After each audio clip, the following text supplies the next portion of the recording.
Welcome to The Real Deal, where it's all about real estate and related businesses in central Massachusetts and northeastern Connecticut.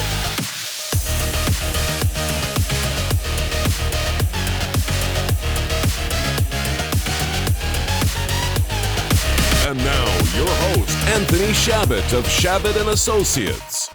Hey everybody, and welcome to the Real Deal Real Estate Podcast. My name is Anthony Shabbat with Shabbat and Associates Real Estate Group of eXp. And on today's show, it's a very special episode because I have a new person to introduce to this podcast. He's going to be my right-hand man on this podcast.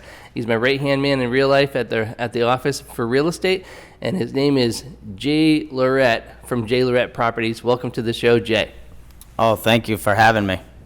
So on today's show, we're going to go over Jay's background, everything that he's done throughout his career, and go over some of his other careers that he's had throughout his life, where he grew up and all that stuff. But then we're going to talk about what he focuses on, some of his goals in real estate, how he can help you in northeastern Connecticut and central Massachusetts. So let's get started with Jay introducing us. Give us some contact information for everybody if they wanted to reach you.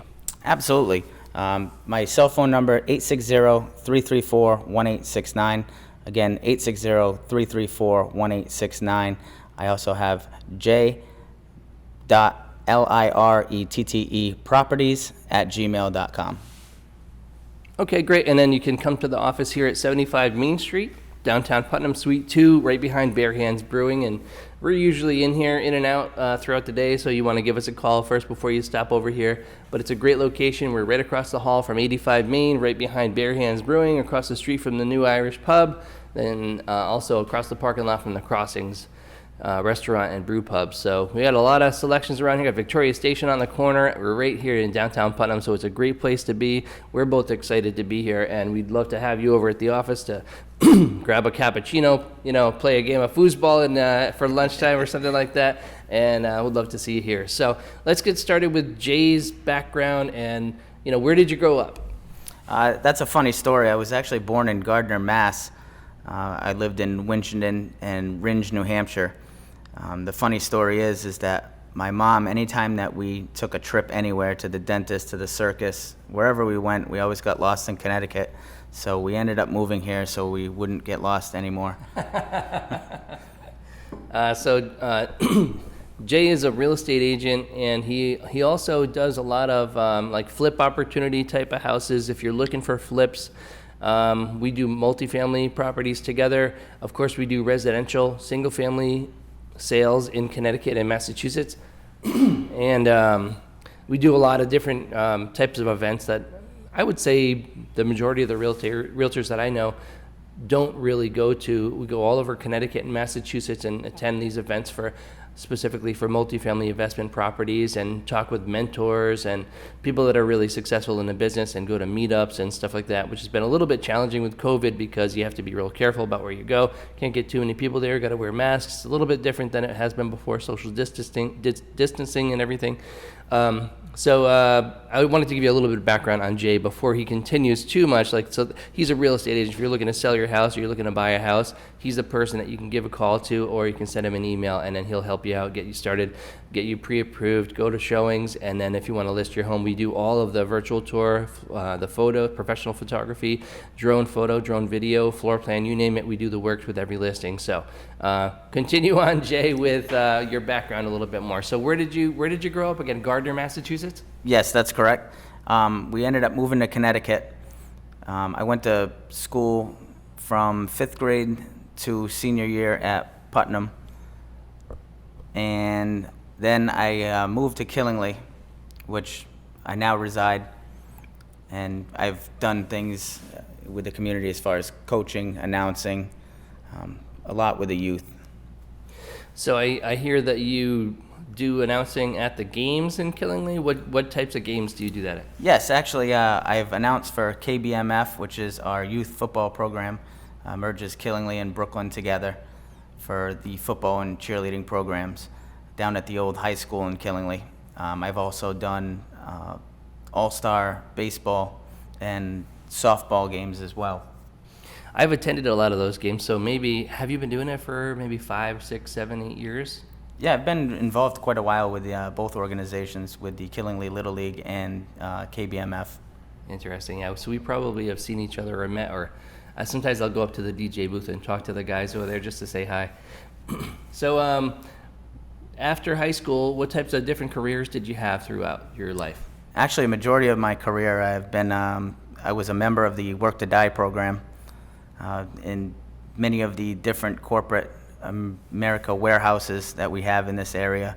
I won't name them to protect their innocence, but I started when I was 21, working for a company very big, all worldwide, and I just worked a lot, not even thinking that there was basically like repercussions in a 9 to 5. And basically how we ended up introducing is I ended up getting let go from one of these companies and searching for the next step in my life. I was attending networking groups, and actually you were hosting one of them. And the funny story is that has never been told is I was looking at the picture of you, and I'm like, man, like this guy just looks really successful and a really big time real estate agent. And then come to find out, you were just getting started in the real estate business, so it was kind of funny.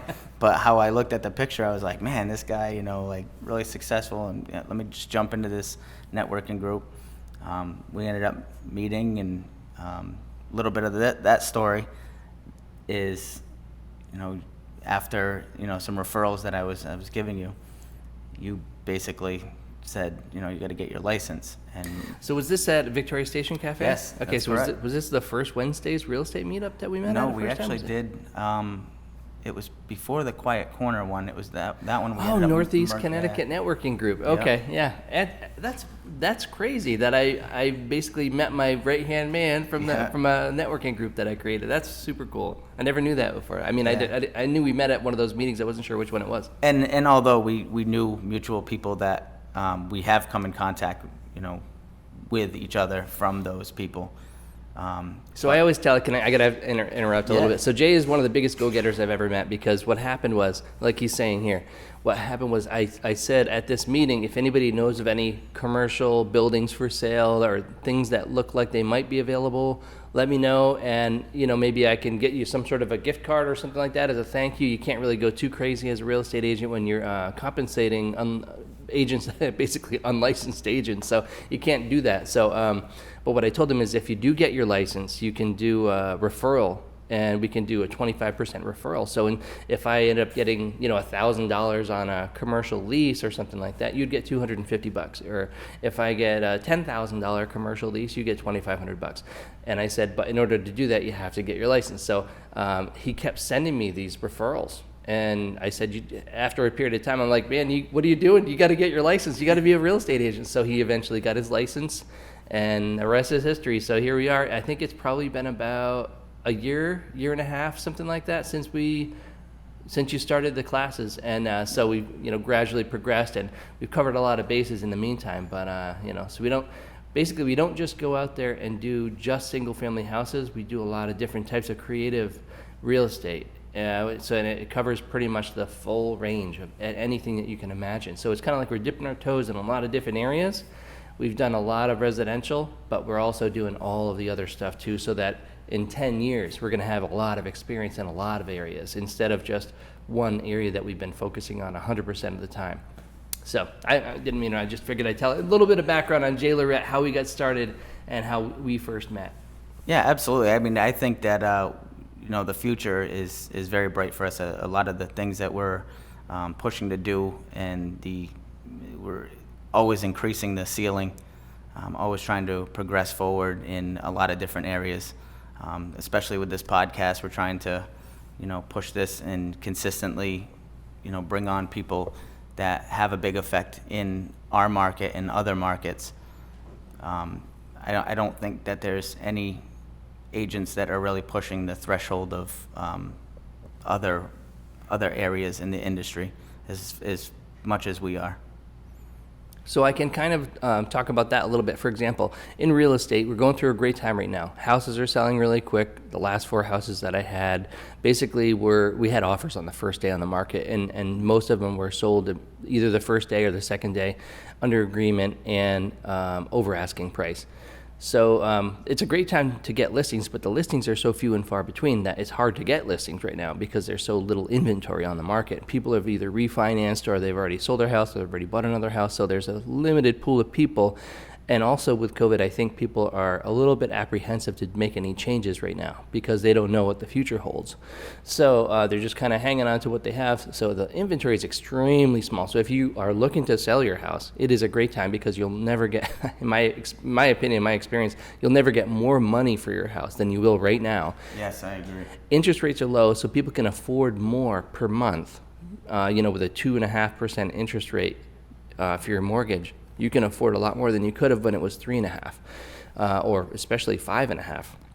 Houses are selling really well right now, but I've seen the market. I've been in the real estate industry as a marketing guy since 2005. I've seen a lot of ups and downs, and I know that this is not going to last forever. So you have to make hay while the sun shines, put some money away for a rainy day.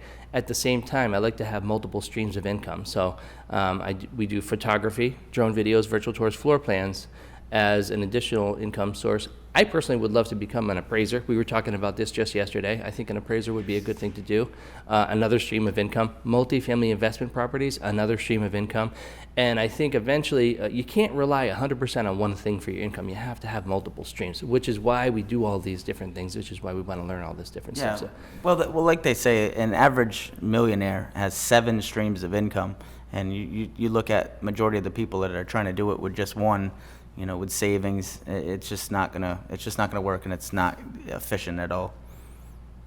And the multifamily investment properties is such a great community of people, and that's why we spend a lot of time learning that group of people, getting to know those people. And I think that's going to be eventually. I've said it for a long time. I would love to eventually have my goal be. I would be an apartment syndicator for large complexes and bring people together, raise capital, and be an apartment syndication specialist. But in the meantime, learning all these different pieces of the puzzle as you go along definitely is a requirement. You have to learn property management. You have to learn how to analyze multifamily properties and, work with buyers. As far as, multifamilies, I mean, you look in a lot of the multifamily neighborhoods, some of them aren't the greatest. That's where it sets you and I apart, is that we have no fear and no problem to go talk to, walk the streets and door knock and really talk to a lot of these people about selling or, even fixing up their area. A lot of agents that I know of, I don't see them in those neighborhoods a very lot. They're looking for the high-end houses and the quick listings, stuff like that. But we really go anywhere. So that's one thing I noticed about Jay right away, is that he wasn't afraid to talk to people. I forgot where it was. We were somewhere, and I said, why don't we go talk to this person or that person? And Jay was right there with me, which I really, like he said, I have no fear of talking to people. I'll go anywhere and talk to anybody at any time. And he and I are exactly the same like that. I think you have to be like that as a real estate agent. I didn't realize how hard that was for some people to do until I tried to get some friends to, be a real estate agent with me. And they were like, I am not a people person. And I said, are you kidding me? You're one of the funnest people to be around. We have such a great time.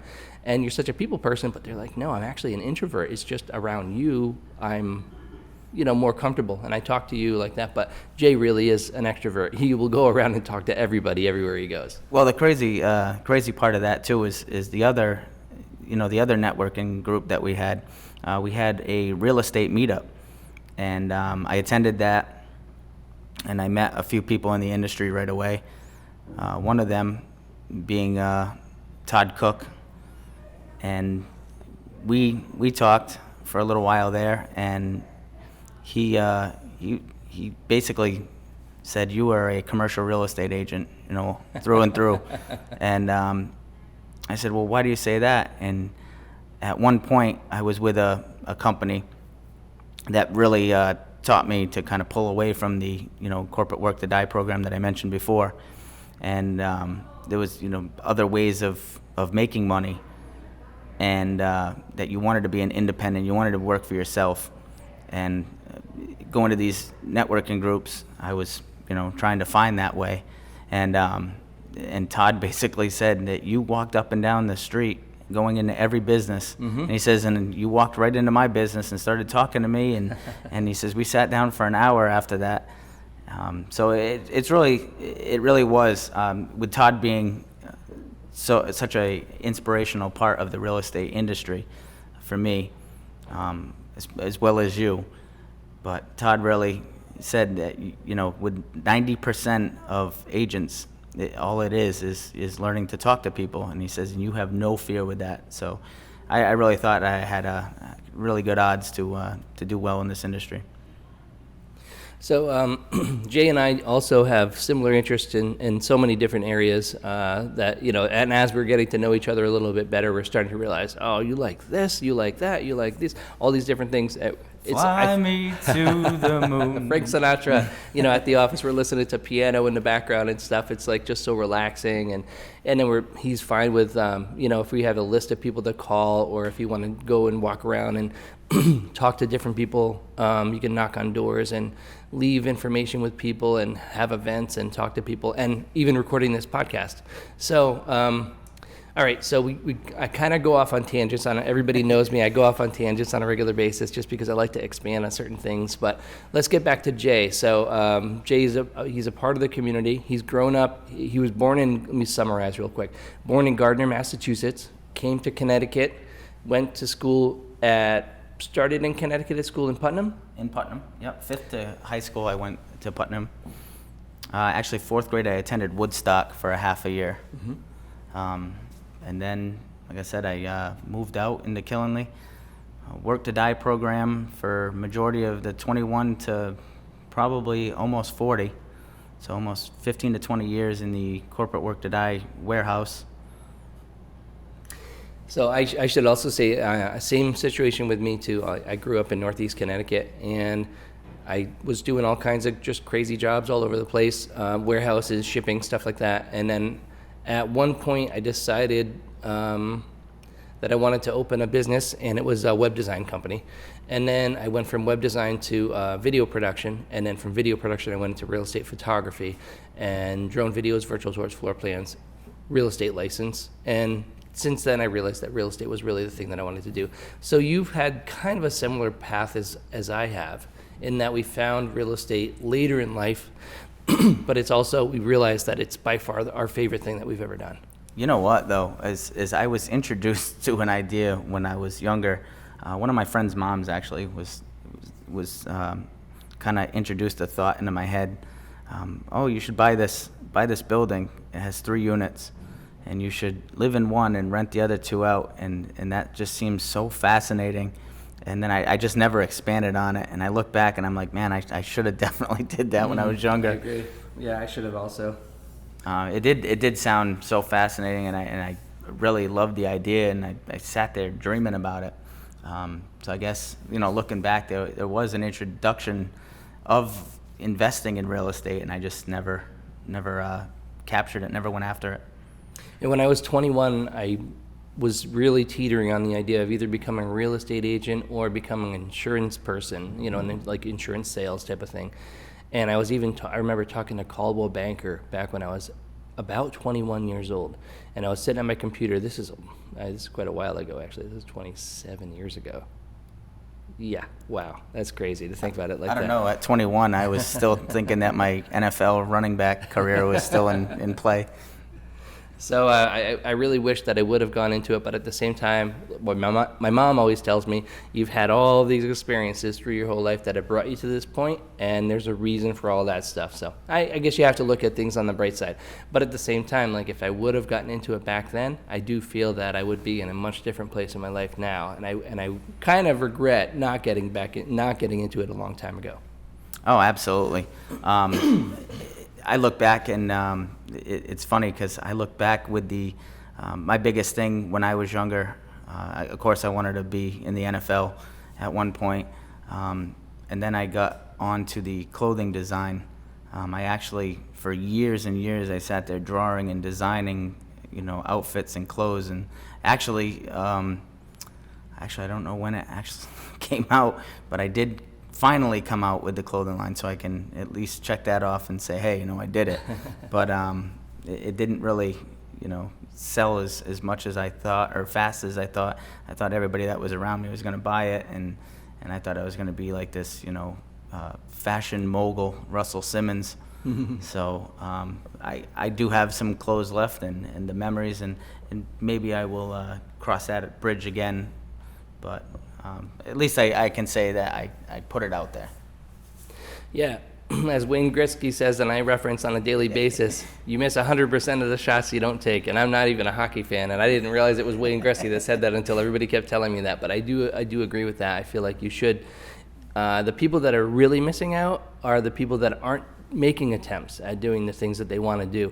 Even if you make an attempt and you fail, at least you've made the attempt and you had an opportunity to do it. That's one of the biggest problems I think are in school is you see a lot of, they tell you, well, you don't want to fail. Failing is a big part of life.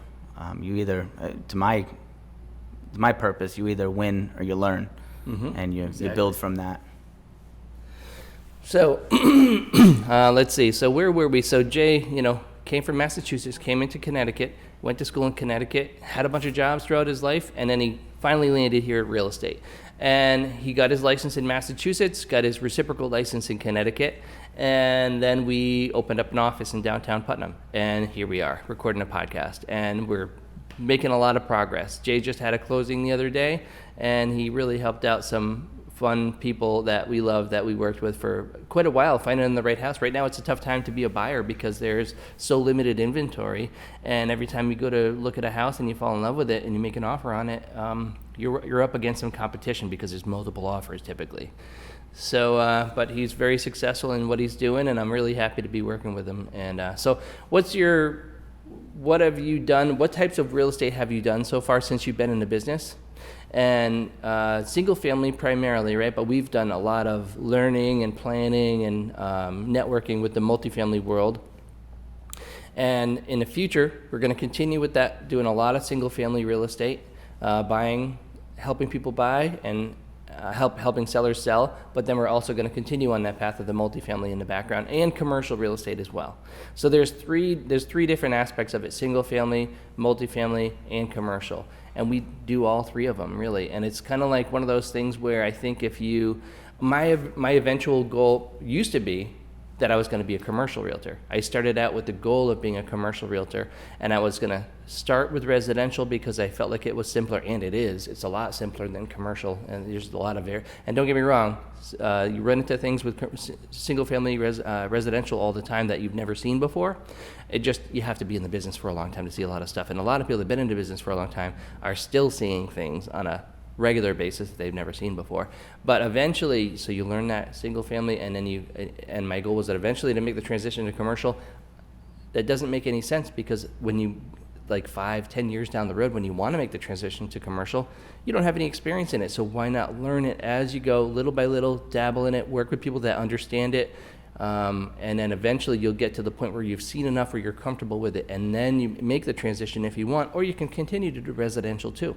I know a lot of agents out there that think you have to do either residential or commercial, but I know a lot of successful agents that do both of them. Typically the brokerages, the owner brokers of the companies, do the commercial also because they have the most experience, and maybe they want to do some things that are a little different from what their other agents in the brokerages do. I just think that it's basically you want to start off with one. I understand the whole niche, philosophy that you want to get good at one thing and become an expert at that one thing and then branch off. But I don't know, you and I we don't really know where we want to go with it, but that we help everybody. My biggest thing is a lot of people are shocked with my mindset come so early in the industry that my biggest goal is trying to help others reach their goals, whether it is commercial or residential or anything that they're trying to do. All their goals, I'm trying to help them reach that plateau. And basically, if I help enough people reach their goals, I'm going to reach mine.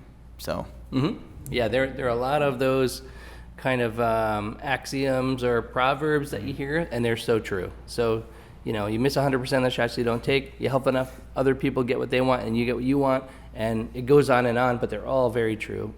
And we have a lot of great mentors that we work with. We have mentors in multifamily, we have mentors in commercial real estate, and we have mentors in residential.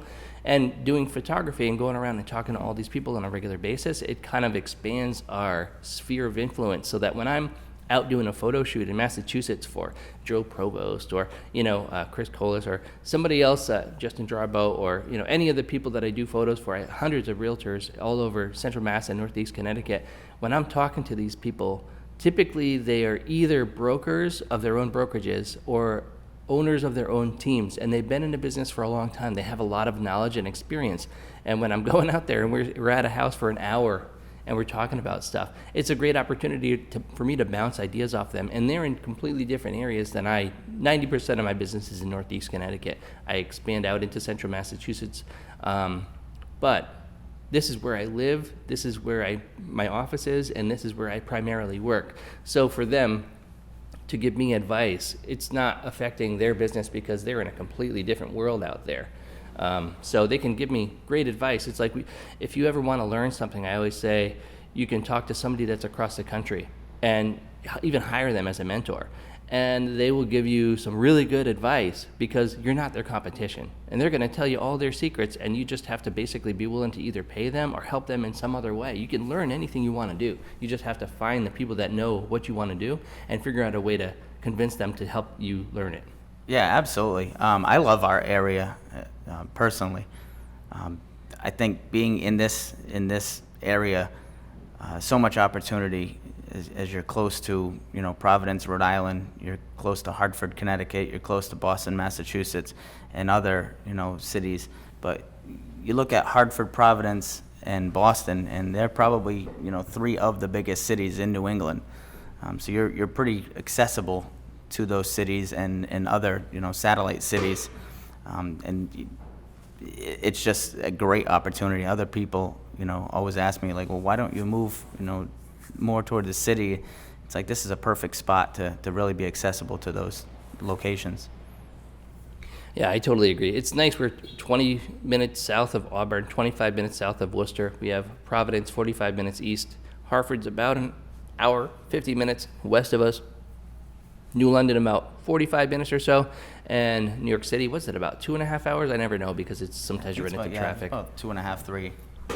So we do live in a great area where we can cover a lot of ground in this area, and we can network with people from all across New England and have a great group of people that we can basically just talk to, get ideas from, learn from, and have a lot of fun in the real estate industry with. So Jay and I have already kind of reached out to a lot of these different people. We are planning on having events in Northeast Connecticut at our office in downtown Putnam. We've already had one a couple weeks ago. That was a lot of fun, and we're going to have some more down the road. I've also actually used to have this first Wednesday's real estate meetup on the second floor of Victoria Station Cafe. That was a lot of fun. We had probably 25 people show up at a couple of the different events that we had, and it's just so much fun to get together.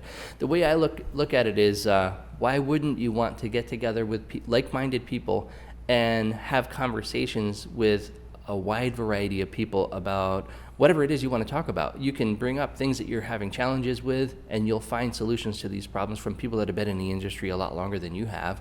And you just make relationships with people that you can trust, and you find out who you really get along with by doing this type of thing.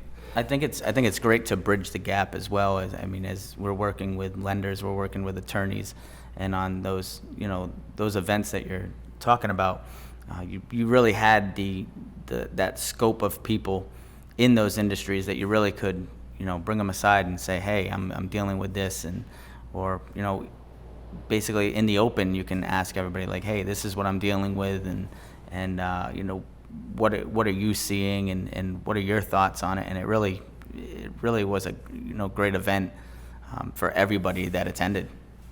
Yeah, I totally agree. It's nice to be able to have experts in their field. So if you have one of these meetups, typically you're going to have at least a few lenders there. You're going to have, hopefully, attorneys are harder to get to show up at these events, but You're probably going to have some good attorneys that are going to show up that are going to give you some good ideas, maybe a title company, and other real estate agents, whether they are commercial, multifamily, residential, or do all of those different things.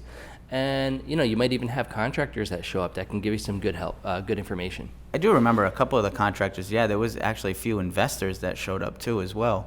I remember those as well that they attended the event, looking for contacts, looking for really to find their deals. Yeah, now when we have the newer types of events that we do have a lot of multifamily investor type of people, multifamily sellers, multifamily buyers, and it's experts in the industry, people that are authors and mentors and very successful multifamily investor type of people. That's kind of what we're focusing on now at this point. And I do have multifamily properties that I spend a lot of my day talking to people about. They're a lot more complicated, and because when you sell a 3-family house, you're dealing with 3 sellers kind of, and even though they're not the owners, you have to arrange appointments with these 3 tenants, and you're dealing with 3 different heating systems, 3 different electrical systems. You have 3 different units that you have to go into and look at and analyze, and then you have all the rents that you have to look at, and what's the it's a lot more complicated to analyze a multifamily property than it is to analyze a single family property in my experience. Oh, I definitely agree. I think a lot of the agents kind of steer away from it because it is, challenging or complicated, difficult, and that's what, like we've said, that you and I kind of will grasp it and go tackle it because it's what everybody else is shying away from. We're learning it and we're mastering it per se. Right, especially as a listing agent that has to try to coordinate the showings with all the tenants. That can be a real challenge with multis. As a buyer's agent, it's kind of nice because you just, call the listing agent and try to set up an appointment to go take a look at something. But on the other side of the equation, it's a little bit more work typically. So where do you see yourself, Jay? I know you probably get this question from people. I know I get it occasionally, and I'm like, oh, you know what? Here's where I'd really like to be. But where do you see yourself 5 years from now or 10 years from now? What's the grand plan for Lirette Properties and Lirette in general? 5 years older, about 10 pounds heavier. No, in all honesty, 2021 is I'm going to be breaking new grounds. I'm going to be actually probably about spring or summertime going to be mentoring, investing in real estate courses and really shadowing people on how to invest in real estate, really giving back to the community. I am a part of the Killingly Economic Development Committee, so that's going to be huge. I have a lot of great ideas to bring to the town and to try to really boost up my community as far as real estate and real estate investing. But I think that's basically my path of mentoring others and trying to broaden their horizons and broaden their mindset on the investing real estate possibilities. Right, because in order to help other people, a lot of people out there that are interested in the industry that want to learn about multifamily investment properties or just whether it's commercial investment or multifamily investment properties, and any information that you have that somebody else doesn't have is information that you can help them with. And so you might be halfway to where you want to be, but they're at 0, and you can help them get to 20% or help them get to 40%, and then we may have to pull in more people that help us help them. But eventually, I think we're all going to get to our goal as long as we just stand by it. So I think eventually you and I both would like to own a lot of multifamily properties in the end. I mean, I'm thinking I would love to own 100 properties. I think that's a pretty good goal to get started with. Oh, absolutely. 100 units. Absolutely. I want to clean up. I know me personally, I want to clean up some of the areas in my town with the multifamilies. I mean, you see them, really distressed, really in bad shape. I just think that brings down so many things in the town. Number one, property value. Number two, appeal. People don't want to. You basically attract what you have. I mean, if you have a bunch of crappy multifamilies in the area, I mean, that's what you're gonna, you're gonna bring in people that really don't care, and the apathy is really gonna be through the roof. 100% agreed. Yeah, especially. So I think the way that I look at the way that a lot of things have happened are in downtown Putnam, we have done, or I shouldn't say we, the community as a whole, the Putnam Business Association, all the downtown business. Yeah, really shout out to the Putnam Business Association. They've done a great job. The downtown Putnam business owners, the building owners, the economic development, the town itself, Barney Sine and previous mayors. I've seen a transition in Putnam over the past probably 25 years. I think it was about 25 years ago. About like right around 2000 maybe, I started really getting involved in downtown Putnam. I used to own PutnamAntiques.com. I tried to get all the local antique dealers to get on it, and nobody was really internet friendly. And long story short, I ended up putting all the pictures of all the different businesses on there. And it ended up not, eBay came along, and I think it took away a lot of the antique shops in downtown. But then we had, people like Victoria Station Cafe and 85 Main that were really leading the way as far as the outdoor patios and stuff like that. So after antiques went away, all the restaurants came in. And next thing you know, downtown Putnam is like, I've heard people tell me that they felt like they were in Europe walking around downtown Putnam, because there's nothing else like it in Northeast Connecticut. All these outdoor cafes, and at nighttime, twilight, sunset time, if you're having dinner at 85 Main outside on the patio, you really feel like you're somewhere really special, like an outdoor cafe in Paris or something like that. Sometimes it's beautiful. A lot of the events that they hold in Putnam are really special. They have the river fires that I understand that they have them in Providence, Rhode Island as well, but they have, I remember Fire and Ice, around February. They really do a great job of embracing the community. Another one during the summer, and I was sad to see that it, didn't happen due to COVID, was the car show. That's a huge event, and that's one in New England that is the biggest event, and I think it's the only not drag racing, but they had that burnout contest. That is the one and only in New England. It's really like a special time. All these people bring out their cars, over hundreds of cars, and they shut down. Just the ability to shut down and say, hey, you know what, we're going to have this event, and shut streets down. And it really does bring, the community together and pushes businesses to really, be a part of that. So long story short, downtown Putnam has come a long way over the years. We went pretty much from 0 to 100 in 25 years here, thanks to the efforts of a lot of people in the community that care about the community, that trying to improve the community and do the best and make it the best it can be. But there are some areas on the outskirts of, Putnam, and every town has areas that can be improved.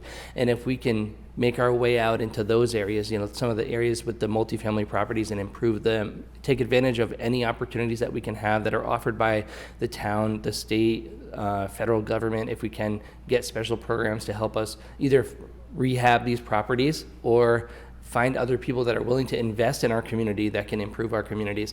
And the same thing goes for Killingly. I think Killingly is on the right track. They have a lot of good people in place. The Killingly Business Association is doing a lot for Killingly right now, and I think that there are a lot more people that care about the community now, and a lot of people are on board for improving the community. And it's just a matter of time before we start. We've already seen quite a few improvements, but because of COVID, this year was the year that it was really supposed to break out, and a lot of different a lot of different improvements are supposed to happen this year. But because of COVID, we were unfortunately kind of required to not do a lot of pretty much anything. So I'm hoping that I've heard from different other podcasts I've been listening to that this is it will eventually go away. It's just that it's going to take a little bit longer than we anticipated, and I'm hoping that next year we can pick up where we left off, and we were supposed to pick up this spring. Hopefully we can do it next spring, but I'm not so sure. We're going to have to wait and see what happens. Yeah, I just think a majority of people, they just want a cure. A lot of people say, it's the flu on steroids, and some people get flu shots, some people don't. I think it's mostly like people just want that comfort of that there is a cure, that there is a vaccination There's for a it. solution in the future, right? Yes. Yeah. Well, I think the stock market just shot back up because, well, Biden was, I think Trump officially announced or accepted that Biden won, and then the vaccines are supposed to be coming around, I think, in the summertime. So there's a lot more positivity than there was, maybe a little bit less chaos and craziness than what was going on. But I think that they're saying that we're in the second wave right now of COVID, and this wave could have been, and I just listened to it, Joe Rogan had a podcast where it was talking about the guy from Harvard and Yale. That was the number one expert in the industry, apparently, supposedly, I don't know. He said that we're in the second wave right now. This could have been 4 times as bad as the first wave, and they think that it's going to be a little bit worse than the first wave, but then there's going to be a third and a fourth wave. But by the time we have the third wave, they think the vaccine's going to be in place, so that should help out quite a bit. And that was a really interesting podcast. That's why I love podcasts. You can just talk about stuff forever. I actually got to thank you for that, because I've heard a podcast before, but then I got turned on to the Bigger Pockets from you, and then I kind of just branched out and started listening to other podcasts as well. I actually listen to them more than music at some points. In my life is pretty much like the Bigger Pockets podcast, and when I get bored with that and I need a change of things, I listen to the Joe Rogan podcast. It's pretty much Joe Rogan and Bigger Pockets all the time for me. It's like all I listen to all the time. It's pretty educational. I have to say, some of the most intellectual conversations, some of the most enlightened conversations I've ever heard in my life are from those 2 podcasts. They're my favorite. Yeah, absolutely. So I think we have a lot more topics that we're going to talk about on our podcast. I feel like we're just getting started with this. We got a video set up over here. We have 3 cameras, 2 microphones, a video switcher, a preamp for the audio. We're really just kind of like ramping up with all the equipment, and then we have to figure out how to run it. And then we'll have a 3-camera video podcast, and we'll be able to share a laptop screen and talk about different things. We've got a 75-inch TV here in the office that we can probably... when we have guests here, we can talk about things, kind of like a roundtable discussion type of thing. We'll have one particular topic that we'll talk about, but then we'll also, of course, as you can tell with this podcast, we're running down all kinds of rabbit holes. So you pick one subject, but then as you're going on that subject and you're talking about it, you're going to run into different avenues that you can expand upon, and then hopefully come back to where you branched off, and then you pick up where you left off and move on. That's the hard part for me, to try to keep track of where it was when I branched off, because I go on so many different tangents. But hopefully I have you here. You can help me stay on track with that type of stuff. We have a good time here, though. So if anybody wants to stop over and meet with Jay Lirettte, we're here, I think, pretty much every day, and which I was surprised about, because I wasn't thinking that we were going to be here that much, because I'm always on the road. But ever since we had this office, it's like, man, it's just such a nice place to go and be and make phone calls and edit photos and fill out forms and contracts. Yeah, it's definitely a great work spot. I mean, we do have a lot of fun here. This past Sunday, we came and watched the game. I brought a few of my kids, and we basically sat here, watched the game, and was able to get some work done as well. So, all right. So, if people want to meet up with you, Jay, how can they get in touch with you again? Yeah, absolutely. I'm on Facebook, Jay Lirettte, or I do have a business page, Lirette Properties. I also have a cell phone. If I'm awake, I'm open. So 860-334-1869. Again, that's 860-334-1869. All right. Thanks, everybody, for listening to the podcast. I'm honored to have Jay Lirettte here, and we have a great time every day, and we help each other out in every way we can. My name is Anthony Shabbat from Shabbat & Associates Real Estate Group of eXp, and until next time, you can reach me at 508-847-0902, and my email address is anthonyshabbat@gmail.com, and the web address is shabbatandassociates.com. Thanks, everybody, for listening, and have a great day.